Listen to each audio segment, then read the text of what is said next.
Greetings, my name is Professor Duke Orata and we are continuing with our lectures on steady flow and jet propulsion. So today I want to look at develop the momentum and energy equations, and we'll go back to the Newtonian laws. If you remember from Newtonian laws,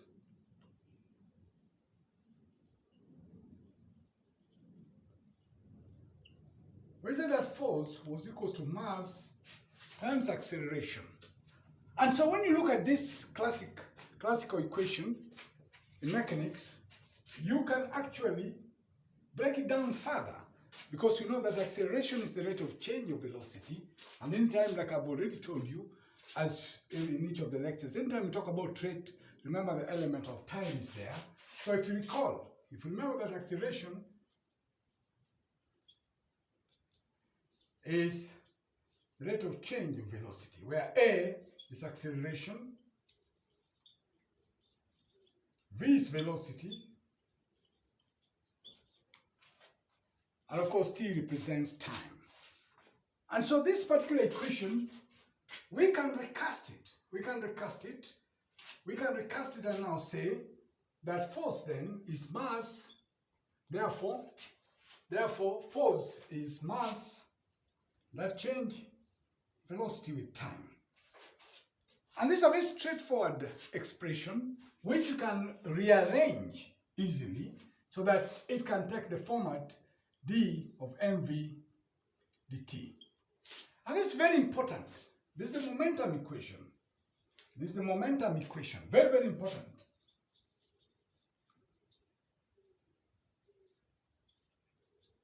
And what does it mean? It means that force is the rate of change or momentum in the direction of that particular force. Very important. That's the momentum equation. And so let's move on. Let us say, for example, let us say that we can get a representation where there is a function p, which is a function of x, such that the change in p with x is given to that force. And so, what does that mean? This means that this quantity on rearrangement, if we rearrange this particular expression, we can have dp as minus f dx, minus f d of x. And of course, we are talking of some displacement. So in terms of velocity,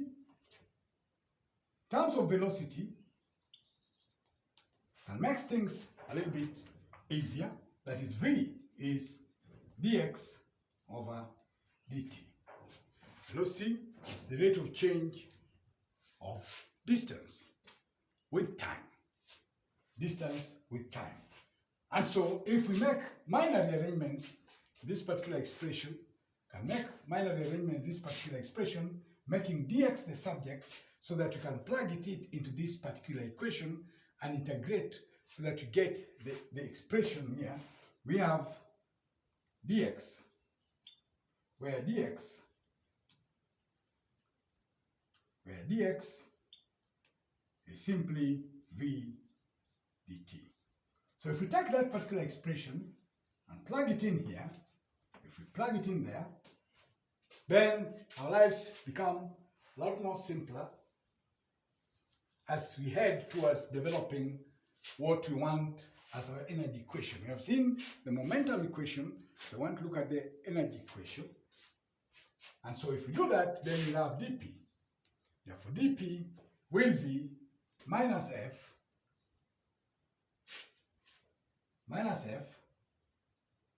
v dt.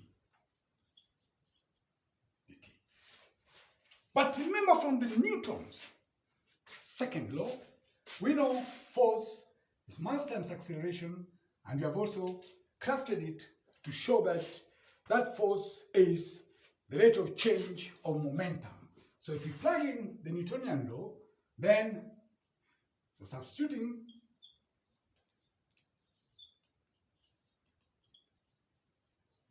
Newtonian law for F, we will have dP, therefore, will be minus m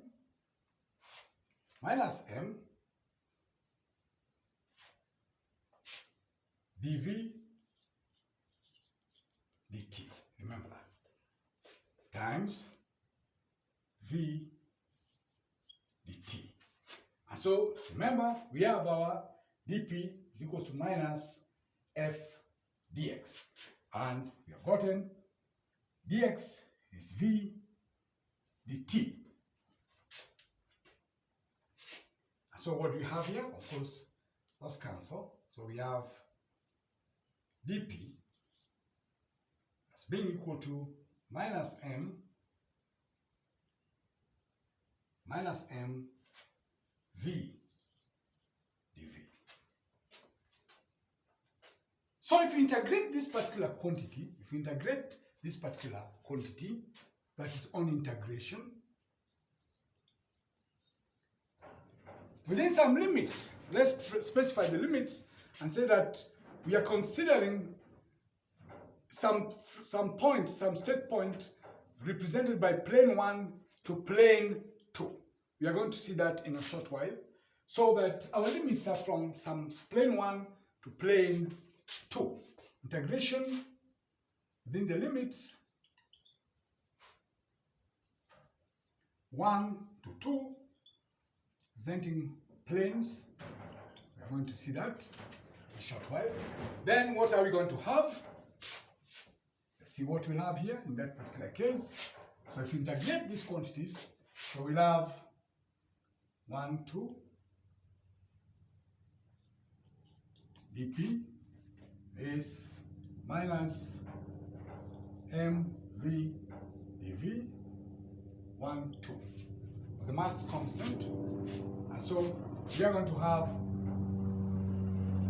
P21 minus m, we're going to have v squared over 2 to 1. Remember, we have just used the identity which we have used throughout. That's the integral of dx of x. Dx is simply x n plus 1 over n plus 1 plus that integration constant. This is basically what we have done here. So that gives us v squared. We can v squared over 2. And of course, remember, v is the velocity. And so we have P2 minus P1. P2 minus P1 will be equals to m into v2 squared over 2 minus v1 squared over 2.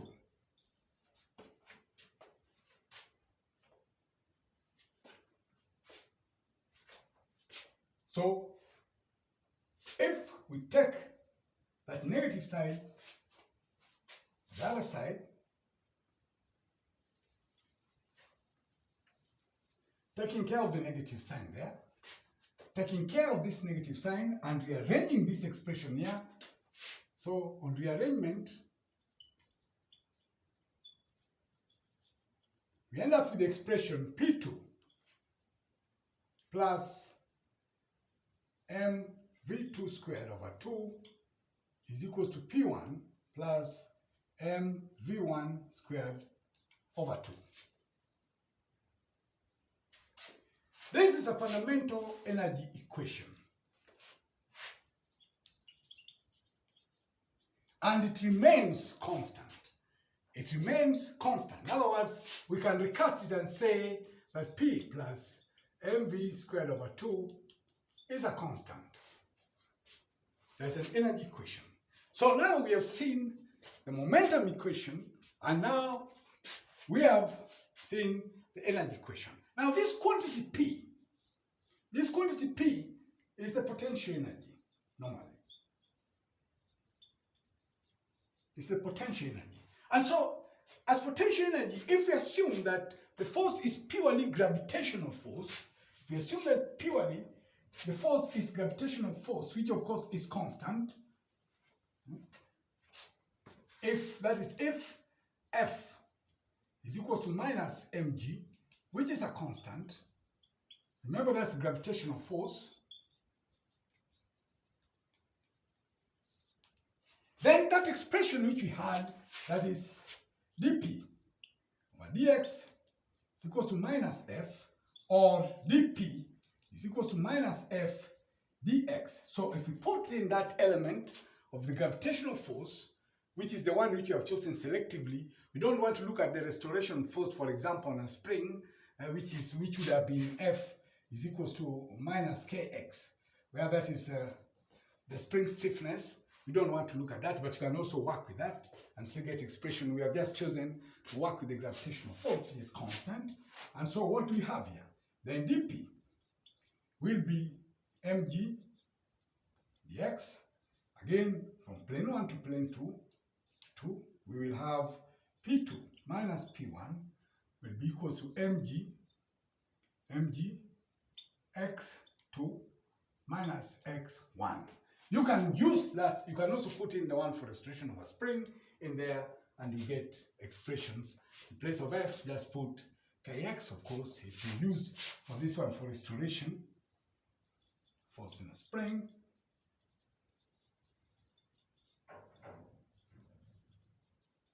then in that particular case, we'll have dp is equals to kx dx, 1 to 2, 1 to 2. Again, that will be p2 minus p1 is equals to k over 2 x2 squared minus x1 squared. Now, we have seen these particular quantities, which is very, very important for us. And we are assuming, in this particular case, we are assuming that we don't have frictional forces, because you see, if you have frictional forces, you're getting expression for frictional force in terms of displacement. It's normally quite, it's not quite interesting. So if you assume there are no frictional forces, and if you want to go even a bit further, then you factor in, you bring in the element of the first law of thermodynamics. And so if you bring in the element of first law of thermodynamics, then it won't matter whether you are dealing with whether there's friction or no friction, whether the system is adiabatic or non-adiabatic.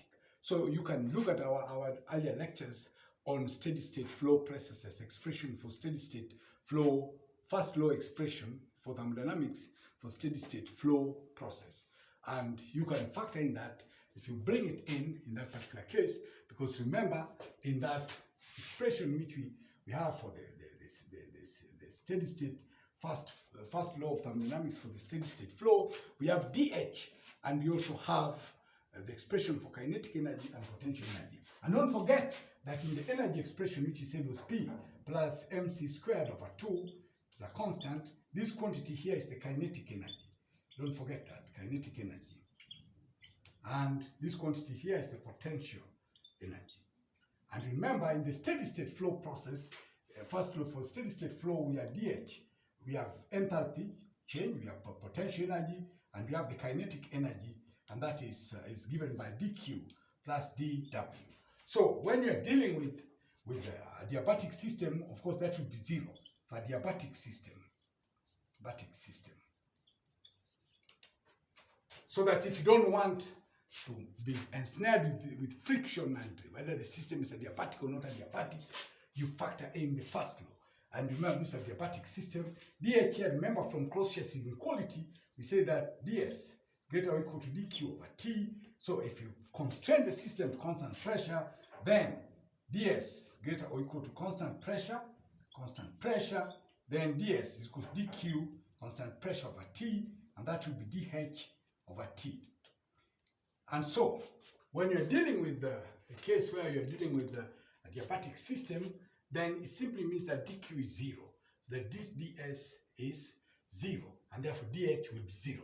And you see that when you factor in that element of the first law of thermodynamics into this, you amalgamate it with the energy equation, then whatever expression you get, you will have the headache of worrying whether it's frictionless or no friction, adiabatic or non-adiabatic.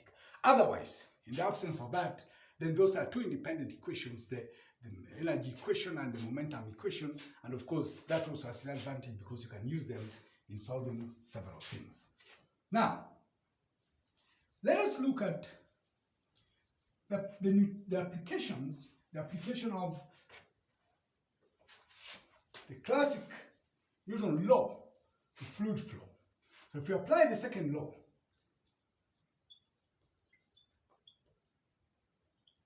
Newtonian law, to the fluid flowing,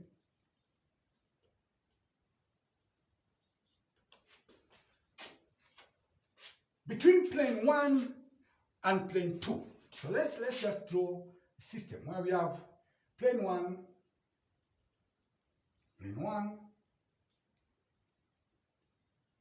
and we have plane 2.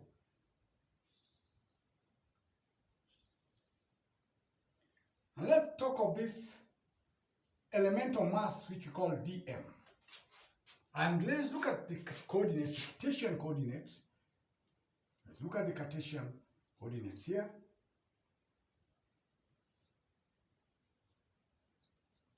Let's call that 1x, call that 1y.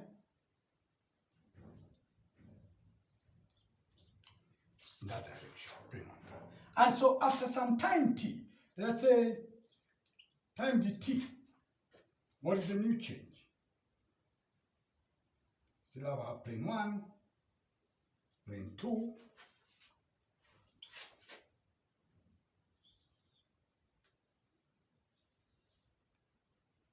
so what do we have? We have this elemental mass dm plus the mass in the open system here between 1 and 2 move to the right. And so now the new reflection, final state now is, again, the elemental mass dm, C2x, C2y. Those are our coordinates. And of course, C2. So we have that kind of movement. Now, the overall, the vector sum of all the external forces acting on this mass, which you have between plane 1 and 2 and the elemental mass, the sum, the vector sum of external forces acting on the mass between planes 1 and 2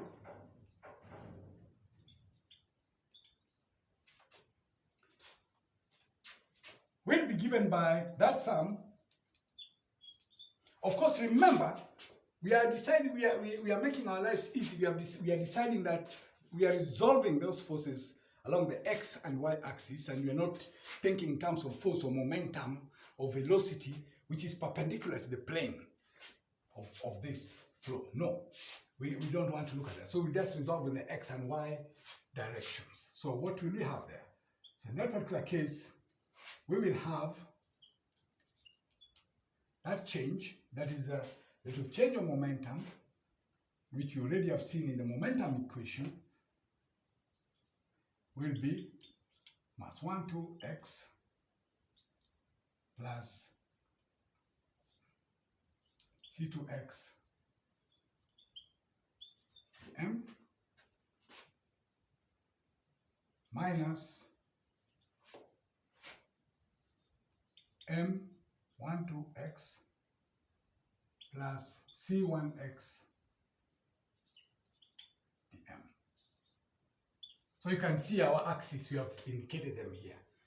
We have indicated them C1y, C1x, C2x, C2y. And remember, this is plane 1, that is plane 2. And similarly, the overall sum of the forces in the y direction, y axis, will again be d dt m 1, 2 y plus C2y dm minus M12 to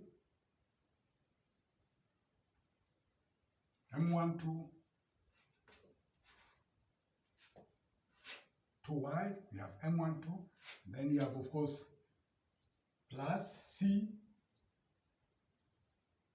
to this is, sorry, this 1 y. And because we are talking of steady flow, one-dimensional steady flow, which means that heat can actually be transferred, this fluid which is flowing, so long as the properties are uniformly affected in the cross-section of the fluid which is flowing.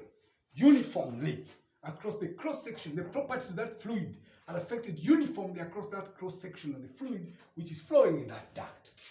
And based on the fact that we are talking about steady flow, then we can say that M12 steady flow, because we have steady flow, we can say that M12 X doesn't change. The same way M12Y. So that if M12, the masses between the plane 1 and 2 don't change, then this will be eliminated so that the equation will be reduced significantly now, can be simplified. That will be simplified. Now we're saying sum of fx will simply be dt over t into c2x dm minus c1x dm, and the sum of the y direction d over dt to c2 y dm minus c1y dm. But remember that dm over dt is the mass flow rate. Just remember that. Remember that dm over dt is simply m. It's the mass flow rate. And remember from continuity equation, which we have gone through in our earlier lectures, and I encourage you to go through our lectures systematically, we saw that A, C over V was a constant, where A is the cross-sectional area, this is velocity, and that is the specific volume. Don't forget that. Always marry them with the continuity equation. So dm over dt, we can simply represent it as m. So that on simplification, therefore, on simplification, vector sum in the x direction can just be written as C2x minus C1x into m. And the y direction is C2y minus C1y m. So very, very important. We have seen at the energy equation, we have looked at the momentum equation, and we have applied it to the fluid flow. So we are going to move on with further applications of these particular equations in the various types of fluid flow. So thank you. We'll meet again next time.